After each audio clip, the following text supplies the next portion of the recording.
Hello class, today I am going to teach about the subject accountancy, class 11, chapter ledger.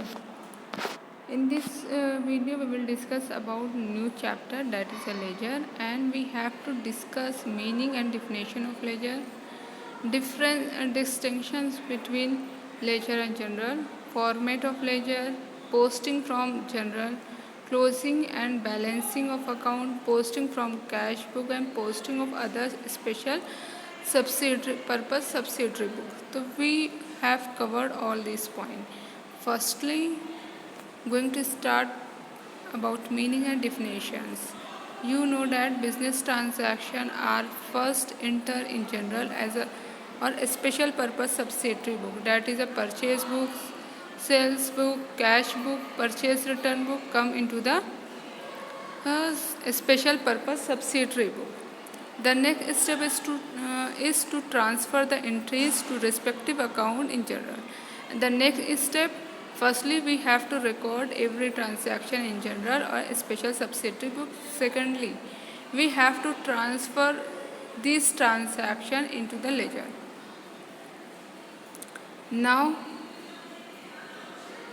in other words, entries recorded in general and special purpose subsidiary book are classified, and in order to ascertain the purpose of particular account, we have to classify each account in their particular position. All transactions related to that particular account are collected at one place in ledger.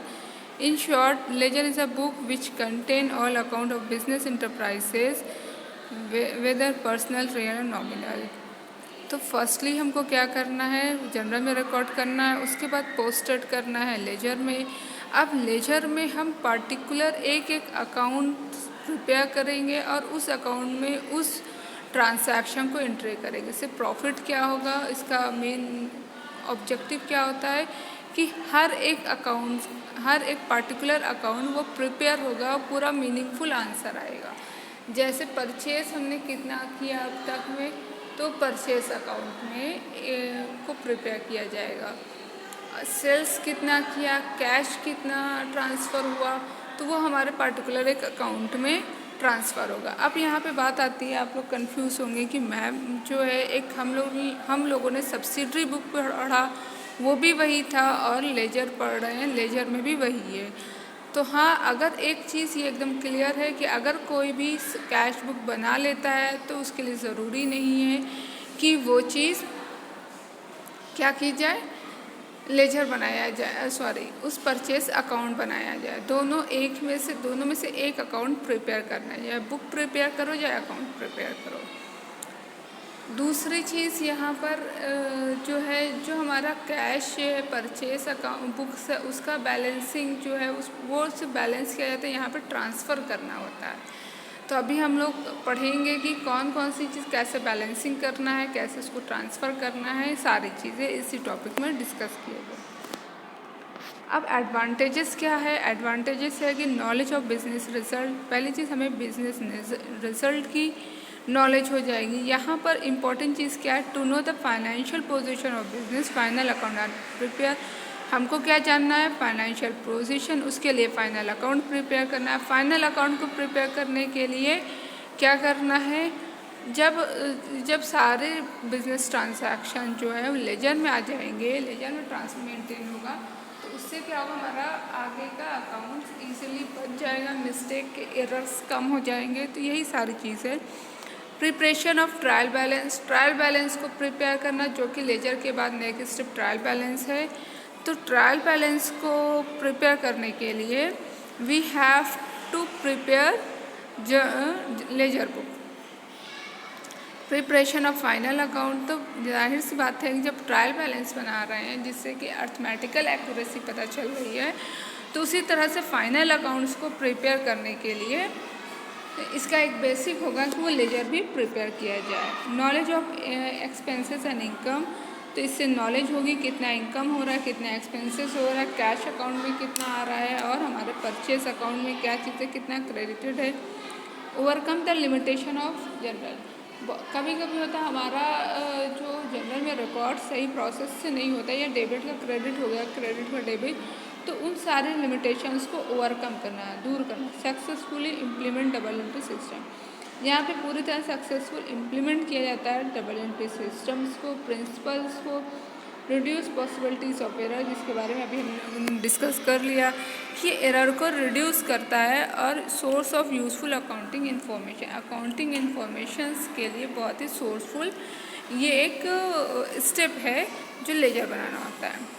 अब differences की बात आती है, जो differences हम आप लोग इस चीज़ के बारे में पढ़ेंगे। पहले लेजर बनाया जाता है, सब्सिडरी बुक बनाया जाता है, देन जनरल बनाया जाएगा। फिर उसके बाद है हर एक ट्रांजैक्शन को एक अथेंटिकल ऑर्डर में रिकॉर्ड करना कि कितना परचेस आइटम से रिलेटेड है, कितना सेल्स आइटम से कौन से ट्रांजैक्शन रिलेटेड है, उस जगह पे रिकॉर्ड करना। Ledger is consider as less authentic and reliable in comparison to book of origin. ये जो है, अगर इसके बारे में पूछा जाए ये कितना रिलायबल है, तो ये रिलायबिलिटी जो है इसकी वो बहुत ही कम होती है। क्यों कम होती है रिलायबिलिटीज़? क्योंकि यहाँ पर क्या होता है, कभी कभी हम जो है गलत ट्रांजैक्शन कर दिए, डेबिट का क्रेडिट, क्रेडिट का डेबिट हो गया।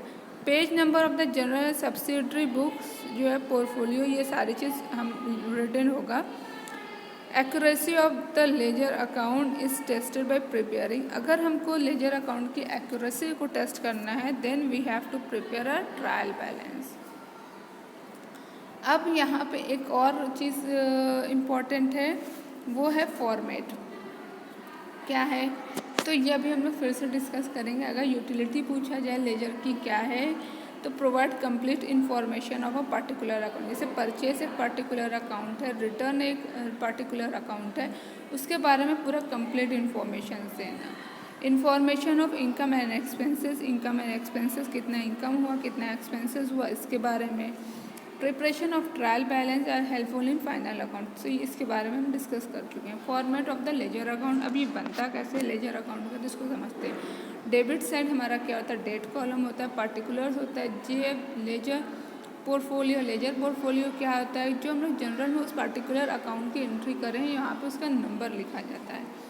फिर है अमाउंट, कितना हुआ डेबिट साइड का वो लिखेंगे। फिर इसमें जस्ट इसका रिपीटेड होगा, date, particular, JF and amount, ये क्रेडिटेड होगा। तो वन साइड क्या होगा, left hand side credited and debited, right hand side debited होगा, क्रेडिटेड होगा, लेफ्ट हैंड साइड डेबिटेड होगा। और अब यहाँ पर होगा पोस्टिंग। पोस्टिंग क्या होता है, ये बहुत पूछा जाता है। What do you mean by posting? जब हम लोग जनरल से लेजर की तरफ अपने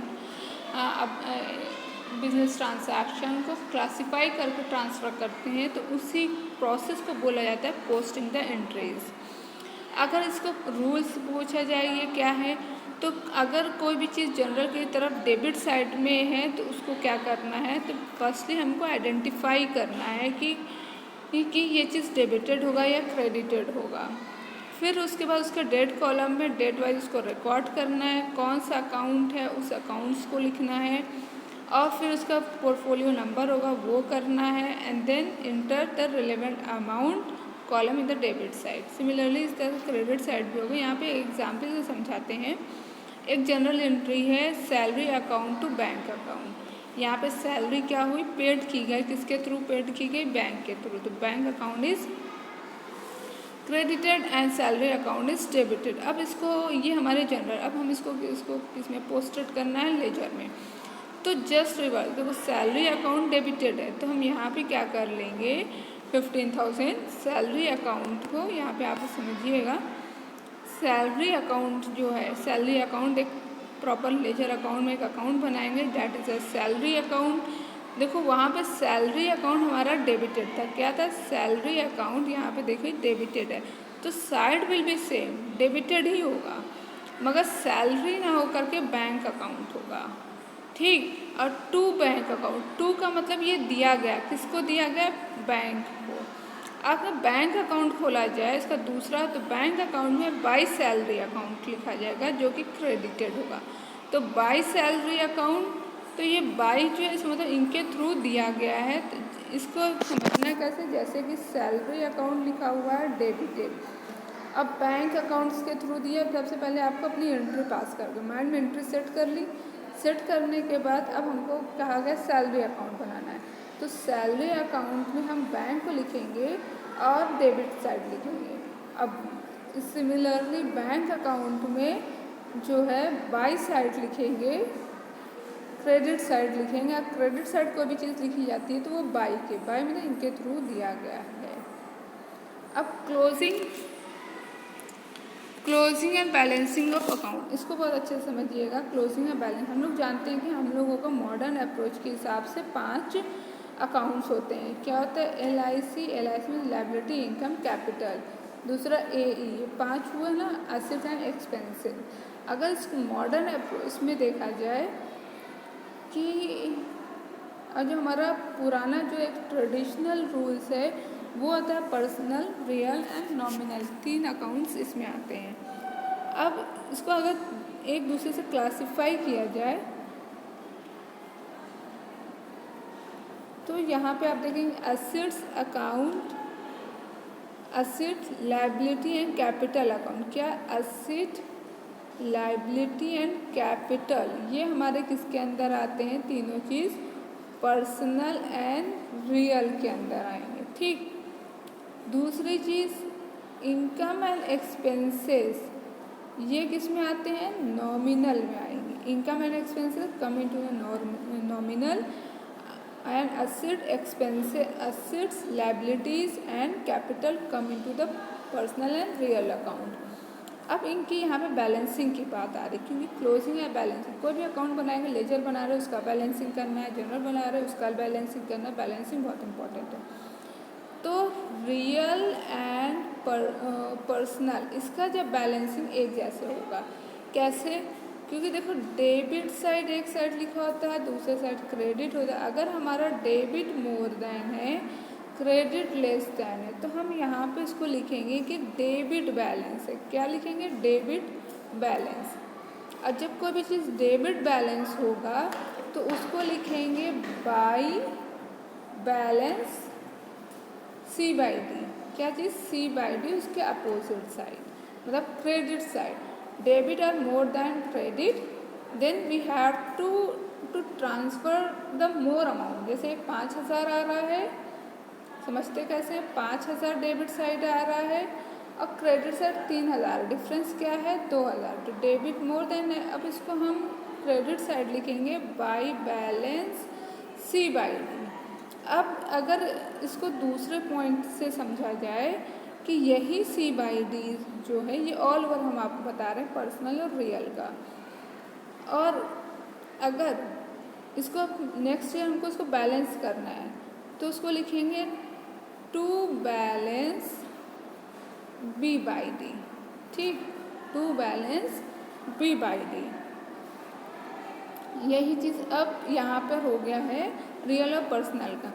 अब अगर नॉमिनल की बात कहा जाए, इनकम एंड एक्सपेंसेस, इसका बैलेंसिंग क्या होता है?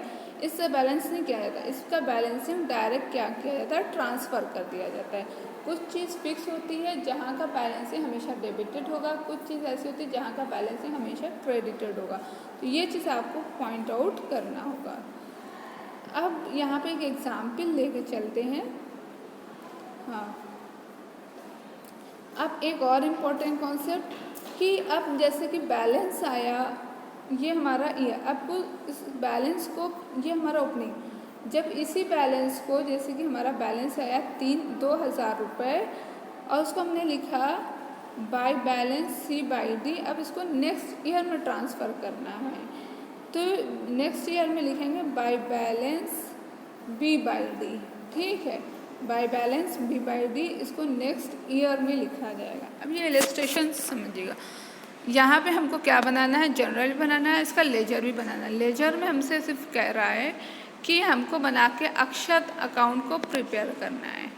तो sold good to Akshat, good sold किया गया किसको? अक्षत को। अब यहाँ पे आपको पहले पता करना है कि अक्षत के अकाउंट में डेबिटेड होगा, क्या गया? To sale. हमने बताया था जब नाम दिया होगा तो नाम लिखेंगे, अगर कुछ नाम ना दिया हो, कुछ भी दिया XYZ ये वो जो भी दिया होगा वो लिख देंगे। तो Akshar account debited to sales account, कितना? 10,000 रुपये। सेकेंड क्या? Receive cash from Akshat, cash receive मतलब कैश आया, कहाँ से आया, अक्षत से आया, तो कैश अकाउंट टू अक्षत। फिर यहाँ पे होगा sold good to Akshat, Akshat को गुड सोल्ड किया गया, कैसा good, Akshat account to sales account. तो इसी तरह से अब यहाँ पे होगा गुड्स रिटर्न टू अक्षत, रिटर्न किया गया तो परचेस रिटर्न हुआ, सॉरी गुड्स क्या है 18 वाला, goods return by Akshat, Akshat के through, Akshat as a customer और अक्षत ने गुड्स को रिटर्न किया। तो सेल्स रिटर्न हमेशा डेबिट होता है, purchase sales account debited credited होता है, sales return just opposite debited होता है टू अक्षत। अब यहाँ पे रिसीव कैश फ्रॉम अक्षत, तो Akshat account cash account debited to Akshat, यहाँ पे हमसे कह रहा है अक्षत का हमको एंट्री बनानी है। अब यहाँ पर देखते हैं अक्षत अकाउंट के साथ क्या है, डेबिट। अब यहाँ पे सेल्स अकाउंट को डेबिट करेंगे, फिर सेकंड स्टेप देखेंगे कैश अकाउंट क्या है, क्रेडिटेड, तो कैश अक्षत क्या है, क्रेडिटेड है कैश, तो यहाँ पे कैश के साथ कर दिया गया।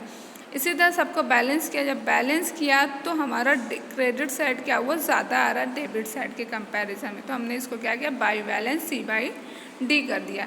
अब ये 2018 की बात है, 2019 में आएंगे तो to balance B by D करेंगे, क्या करेंगे, to balance B by D, इसको नेक्स्ट ईयर में कर दिया जाएगा। 2018 30 दिसंबर एंड जनवरी। देखो यहाँ पर अब आप थोड़ा सा कंफ्यूज हो रहेंगे कि मैम जो है ये चीज़ बता दी है by balance C by d, तो closing balance is shown in the new ledger on the opening of the account, the opening balance are recorded, opening balance को इस तरह से ऑन द क्रेडिट साइड। हाँ यहाँ पर देखिए क्रेडिट साइड जब हम रिकॉर्ड करेंगे, ये बात हमेशा याद रखिएगा, क्रेडिट साइड किधर, क्रेडिट साइड जब रिकॉर्ड किया जाएगा तो उसको इस फॉर्मेट से रिकॉर्ड किया जाएगा, क्रेडिट साइड बाई बैलेंस। अगर डेबिट साइड कर रहे हैं तो वहाँ पे टू बैलेंस लिख करके बी बाई डी करना है, ये करेक्शन इसको कर लीजिएगा। तो ये वो हमारा लेजर का, जिसका सेकेंड पार्ट बनाएंगे जो आगे के परचेज सेल्स अकाउंट, इन सारे को आप लोगों का क्या वर्क है कि इन सारे कॉन्सेप्ट को अच्छे से समझिए, क्वेश्चंस खूब सारे लगाइए, जितना क्वेश्चंस लगाएंगे उतने ज़्यादा डाउट्स आपके क्लियर होंगे, उतने ही आपकी जो नॉलेज है वो परफेक्शन लेवल पर आएगी। Thank you.